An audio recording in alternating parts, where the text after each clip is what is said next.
আমার নবী হাবিব পয়গম্বর নূহ নবী আর নূহ নবী দুজনের বিবিকে জাহান্নামে পাবো, তারা আটকাতে পারবে না।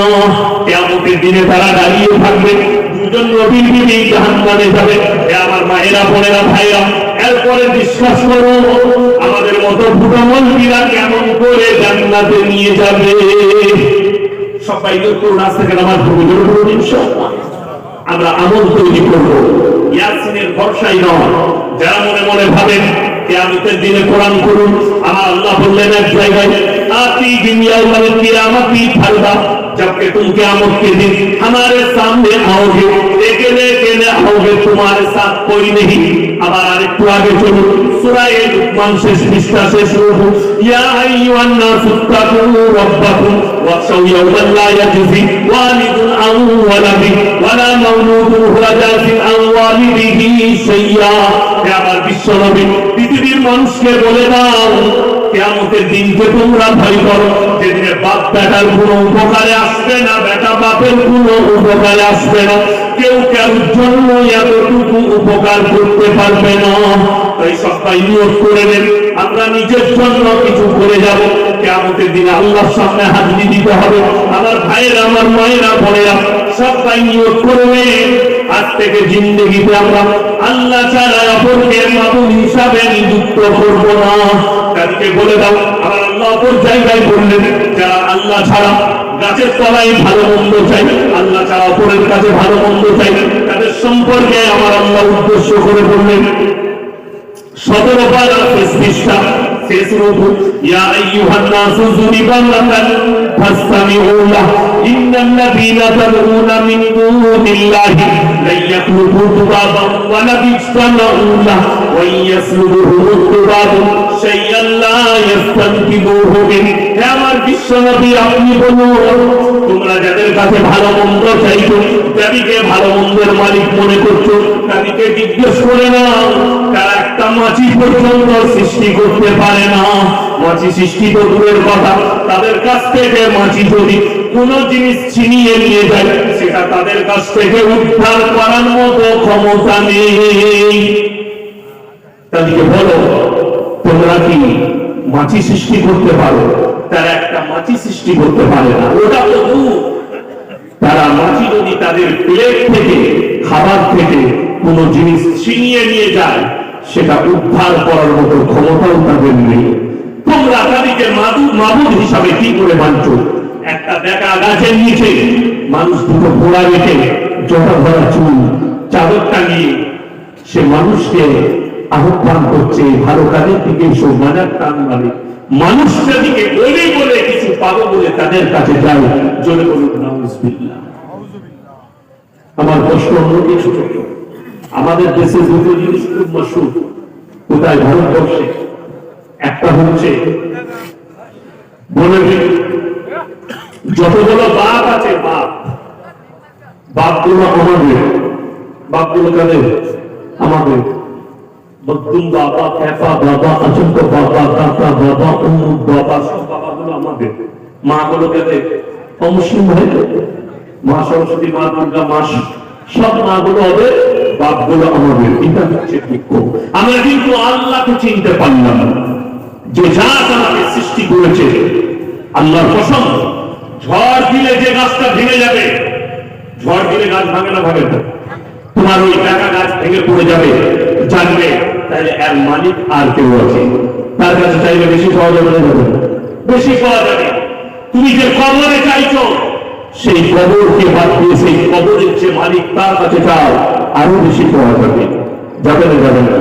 আমাকে অনেক চুনা বলে, এই মৌলবীটা পীর বিরোধী মৌলবী, আমাকে অনেকজন গালি দেয়। আমি কখনো পীর বিরোধী নয়। সব থেকে বড় পীর কে? সব থেকে দুনিয়াতে আমাদের সব থেকে বড় পীর কে? আব্বা এবং মা। মানুষ তাদেরকে ভাত দেয় না, কিন্তু বলে আমি আজমিরে গিয়ে 5,000 টাকা দিয়ে এলাম। হারাম করে জান্নাত কি করে পাবি? তোর বাপই তো ভাত খেতে পায় না, তাই না? বাপকে ভাত দেয় না, মাকে ভাত দেয় না, কষ্ট হয়। পাক পবিত্র জায়গা কবরস্থান আমাদের দেশে। আমি দলিল দেব আপনাদের মালদায় দেব, আপনি আমার সঙ্গে আমার মাদ্রাসায় চলুন, একদিন মেহমানদারি করা হোক। যদি কেউ সন্দেহ থাকে মুরব্বী মনি সাহেব মিথ্যা কথা বলছে, সন্দেহ থাকে, আপনি চলুন। আমার এলাকায় একজন বিশ্বাস ছিলেন, মারা গেলেন, তার কবর হয়ে গেল, মাজার হয়ে গেল, তার ওরস হয়। তিনার বাড়িতে একটা কুকুর ছিল, কুকুরটা মারা গেছে, তাকেও দাফন করেছে, যে তারও একটা কবর তৈরি হয়েছে, মাজার তৈরি হয়েছে, তার ওরস হয়। জন্য বলুন নাউজুবিল্লাহ, কষ্ট হইতে হবে। এখানে হাদিসের কে কে আছেন হাত তুলে দেখুন। আমার পাশেই বসে আছেন, জানেন কোথায় পড়াশোনা করেছে? মদিনায়, তাই না? মদিনা ইউনিভার্সিটি পড়াশোনা করেছে। সৌভাগ্য। এনাকে জিজ্ঞেস করুন, আমি শুনেছি, নিয়ত করেছি হজে যাবো, আল্লাহ যেন কবুল করে। সকলে বলুন আল্লাহুম্মা আমিন। আমার আব্বা জিজ্ঞেসছিলেন মওলানা শওকত আলী সাহেব, তিনাকে হজ করিয়েছি। তো মক্কা থেকে মদিনা 470 কিলোমিটার, 450 কিলোমিটার। ইনাকে জিজ্ঞেস করুন, ইনাকে যদি বলে উনি সব উনি আপনার লোক, আপনি যে কোনো হাদিসকে জিজ্ঞেস করবেন, মক্কা থেকে মদিনা 450 কিলোমিটার রাস্তা, একটাও মাজার নেই। আমার বাড়ি থেকে আপনার কালিয়াচক 270 কিলোমিটার রাস্তা, 270-এর বেশি, হাজারের বেশি মাজার আছে। বীরভূম ডিস্ট্রিক্টের একটা মানুষ আমাকে ফোন করলো, আপনি ওই দিকে গালি দেন। আমি কখনো একটা স্পেস বার করতে পারবেন না যে আমি কোন অলিকে গালি দিয়েছি। আমি তোমার অলির বিরুদ্ধে নয়, আমি তোমার সিস্টেমের বিরুদ্ধে, তোমার আখলাক আর চরিত্রের বিরুদ্ধে, তোমার চলাফেরার বিরুদ্ধে। আমি কখনো কোন অলির বিরুদ্ধে এটা ভুল। আমি তাকে জিজ্ঞেস করছি যে আচ্ছা মক্কা মদিনায় অলি আছে না নেই? সেখানে তো একটাও মাজার নেই। ওইটা সেখানে অলি নেই বলে মাজার নেই? জোরে বলুন না নাউজুবিল্লাহ। সেখানে কেসবি আছে, হাজিরাতে উমরে ফারুক, হাজিরাতে উসমানে গনি, হাজিরাতে আবু বকর, হাজিরাতে শুআইব লুতফা, এত বড় বড় ওলি সাহাবীরা শুয়ে আছেন, আর তুমি বলছো মক্কা মদিনাতে ওলি নাই। কত বড় কষ্ট লাগে, ব্যথা লাগে, দুঃখ লাগে, কষ্ট হয়। যে শুয়ে আছেন, যেখানে আছে বাধা কাল্ল রুগী। আপনাকে একটা কথা বুঝিয়ে যায়, আমার মায়েরা বোনেরা, আমার এই স্পিচটা একটু কান দিয়ে শুনবেন। আপনাদের এলাকায় অনেক মায়েরা মেহমান এসেছেন, বাইরে থেকে জলসা শুনতে এসেছেন, কান খুলে শুনে যান। আমাদের দেশে আপনাদের এই কালিয়াচকে এরিয়ায় কোন স্বামী মারা গেলে স্ত্রী কবরস্থানে যায় তো? কথা বলুন, যেতে পাবে? আমার পাশে মাদানী সাহেবকে জিজ্ঞেস করবেন। শুধু মাদানী সাহেব নয়, কালিয়াচকের যত ইমাম আছে তাদেরকে জিজ্ঞেস করুন।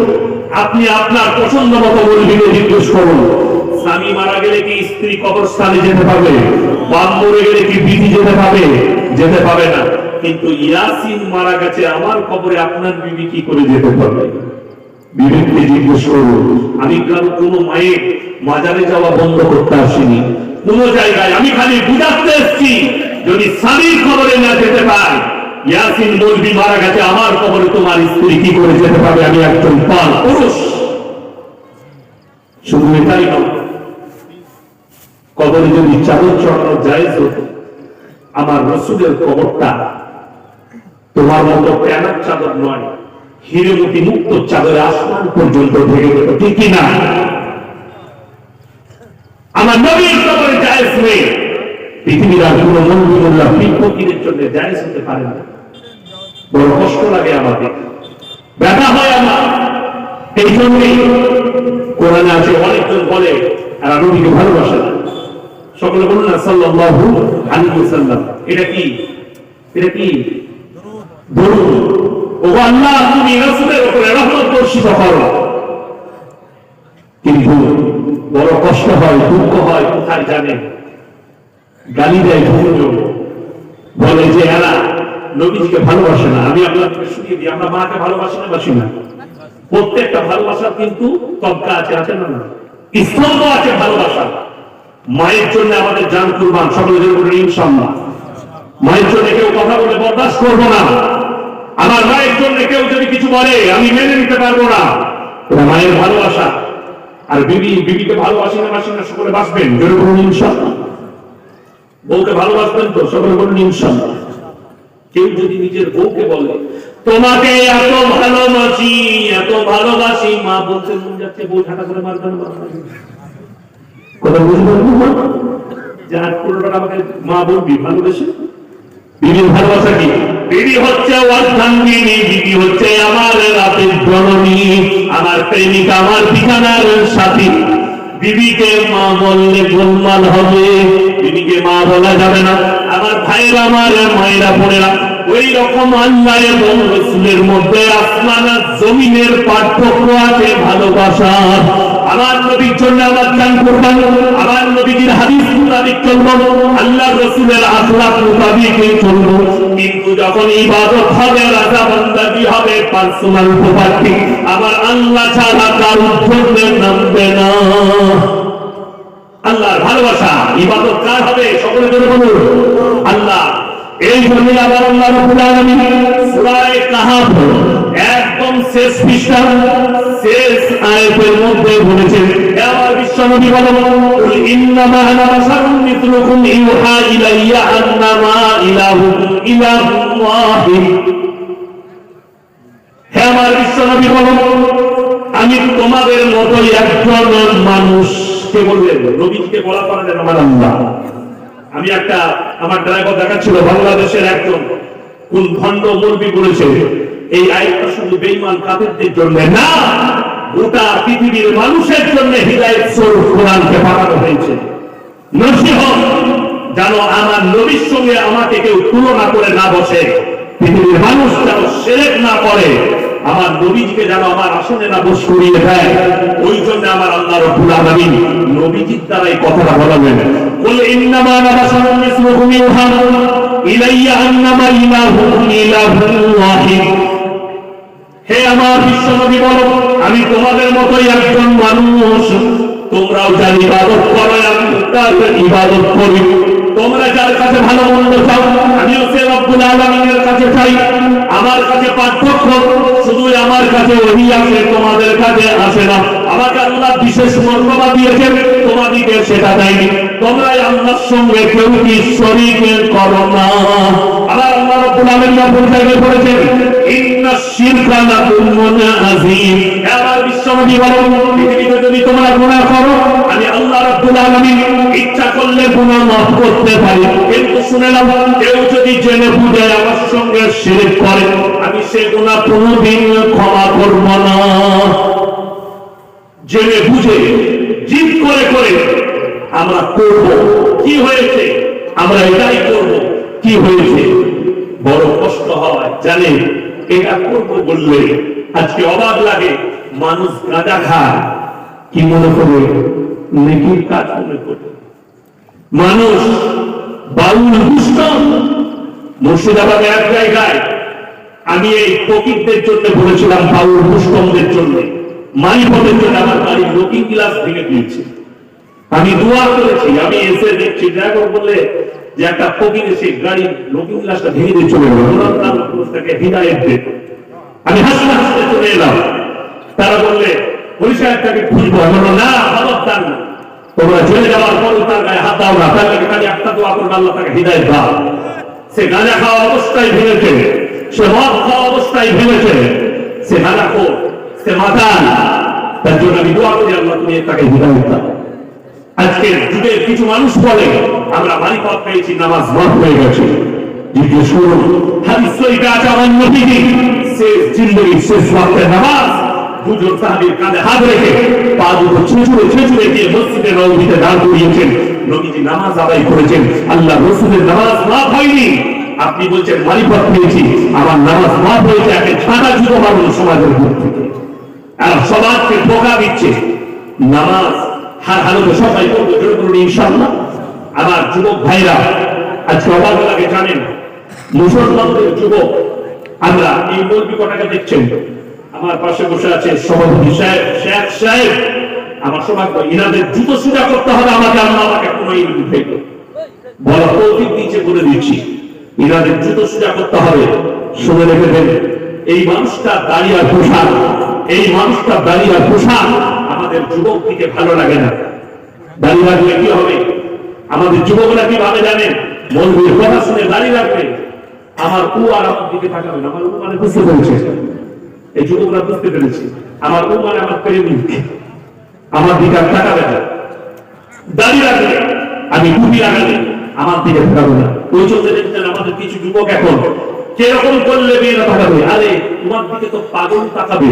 কিরকম করলে এই দুদিকে চুলটা চেটে দিচ্ছে, মালদাতে যাবে দেখবেন শুয়োর আছে কিছু স্টেশনে, সেই শুয়োরের মাথাটা দেখেছেন চুলগুলো এরকম হয়ে থাকে, আর দুদিক চেটে দিয়ে এরকম করে নিয়ে বলছে ঠিক শুয়োরের মাথাটা।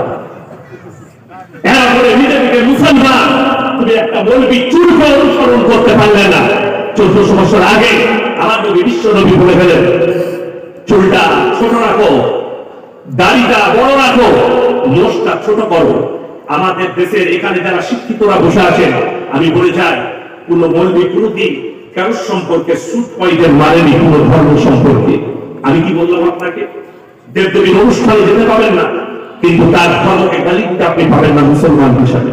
সে আপনার আল্লাহকে গালি দিয়ে বসবে, ওই জন্য তুমি তার ধর্মকে খারাপ বলো না, গালি দিও না, বিপদে পড়লে তার পাশে দাঁড়াও।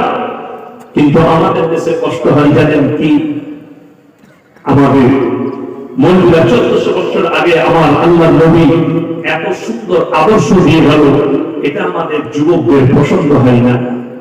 3 দিন আগে সালমান খান একটা ছিঁড়া প্যান্ট পরেছে, এই হারামখোররাও ছিঁড়া প্যান্ট পরে, তাই না? আমি এই আশ্বিন মাসের শেষে আমি বোম্বে গেছিলাম একটা প্রোগ্রামে, তো এয়ারপোর্টে গিয়ে সকালে লাইন দিয়েছি, তো আমার সামনে দুটো ছেলে দাঁড়িয়ে ছিল, ঠিক মনে হচ্ছে প্যান্টটা খুলে পড়ে যাবে। আমি বললাম भैया आपका पैंट खुल जाएगा, थोड़ा ठीक कर लीजिए। बोले नहीं ऐसा डिजाइन है, ऐसा भी डिजाइन निकल गया, ऐसा लग रहा है कि खुल जाएगा यार। उन्होंने ऐसा लग रहा कि मैं पकड़ के उठा दूं, बोले नहीं ऐसा ही डिजाइन है, वैसे भी डिजाइन निकल चुका है। এমন অবস্থা আমাদের সমাজে, এরা ফিল্মের নাচতে বাড়ি একটা বেশ্যার বেটাকে স্মরণ করতে পারে, কিন্তু একটা মৌলবীকে অনুসরণ করতে পারে না, আমার নবীজির আদর্শকে অনুসরণ করতে পারে। ওই জন্য 1 জানুয়ারি মুসলমানদের ছেলেরা খ্রিস্টির হাড়িতে মদের বোতলের ধোয়া রাখল। আমরা মৌলবীরা বললে ছোট থেকে বড় কথা, 25 ডিসেম্বর মুসলমানদের ছেলেরা কেক কিনে খায়, 1 এপ্রিল মুসলমানদের ছেলেরা পালন করে। ইউনিভার্সিটি শুনে রেখেছেন, আমাদের দেশের হাই স্কুলের হেডমাস্টারের কামরায় মাথার উপরে কার ফটো থাকে? কবিগুরু রবীন্দ্রনাথ ঠাকুর, নাম শুনেছেন না শুনেননি? কোথায় বাড়ি? বিদ্যুতে, শান্তিনিকেতন, বিশ্বভারতী, ঈশ্বরচন্দ্র বিদ্যাসাগরের ফটোটা মাথার উপরে থাকে। আমরা সম্মান করি, আমরা তাদেরকে গুরুজন বলে মানি আমাদের দেশে, কিন্তু জানেন নিজের জিন্দগিতে একটা হলো সুট পয়জন লেগে গেছে ইসলামের জন্য। আপনারা যারা আছেন অনেকজন পড়েছেন রবীন্দ্রনাথ ঠাকুরের লেখা আব্দুল মাজিদ, সুষমতার দাড়ি, বক্তার কামানো, মাথা টান্ডা, সে দাদাকে পদ্মা থেকে ইলিশ মাছ আর কচ্ছপের ডিম এনে দিত। পড়েছেন না পড়েন? আমি কবে পড়েছি? পড়ার জীবনে ছোটবেলায়, আজ থেকে প্রায় আমার 33 ক্লাস বয়স হলো। আপনি হিসেব করুন, এরপরে আমি যখন 6 বছর বয়স তখন তিনিতে পড়েছি 6-7 বছরে। কত বছর আগে পড়লে আমার মনে আছে, যখন রিসার্চ করলাম, কোরআনের হাদিস পড়তে লাগলাম, বক্তব্য জীবনে এলাম, যখন একের পর এক রিসার্চ করতে লাগলাম, তখন দেখলাম রবীন্দ্রনাথ ঠাকুর এটা ভালোবেসে দেখেন, এটা সুট পয়জন মেরেছে।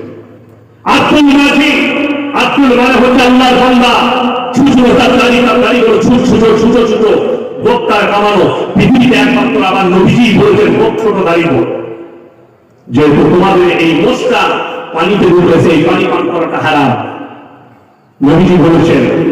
ওই জন্য বিশেষজ্ঞরা এটাকে মাপকাঠিতে মেপেছে, রিসার্চ করেছে। আমেরিকা লন্ডনের বৈজ্ঞানিকরা বলছেন গোপটা ছোট রাখা অবশ্যই জরুরি। যদি পানিতে ডুবে আসছে, এই পানিটা পেটে যায়, সেটা যদি কোনো পয়জন থাকে, পেটে গিয়ে পয়জন হয়ে পেটের ক্ষতি করতে পারে, নারীর ক্ষতি করতে পারে। জোর করবেন না সুবহানাল্লাহ। রবীন্দ্রনাথ ঠাকুর বললেন সুচরতার ধারী, গোপটার কামানো, মাথা তার নেড়া। রবীন্দ্রনাথ এটাও বলেছেন আমার নবীজি মাথা নেড়া করতেন না আমার মন্দিরে মাথা নেড়া। আমি লকডাউনে নেড়া হয়েছিলাম, মাথা তার নেড়া, গোপটার কামানো, কত রকমের জিনিস সিলেক্ট করেছে, সুট পয়জন মেরেছে। শুধু এটা নয়, যাদের বাড়িতে বাচ্চা ছেলে আছে, অন্য পরিচয় আছে, ঈশ্বরচন্দ্র বিদ্যাসাগরের লেখা সেই বর্ণ পরিচয়টা গিয়ে ভুলে দেখবেন। ঈশ্বরচন্দ্র বিদ্যাসাগর লিখেছেন কি সুবোধ ভালো ছেলে রহিম গুণ চড়া। ঠিক বলছেন, ভুল বলছি, বলেছেন না?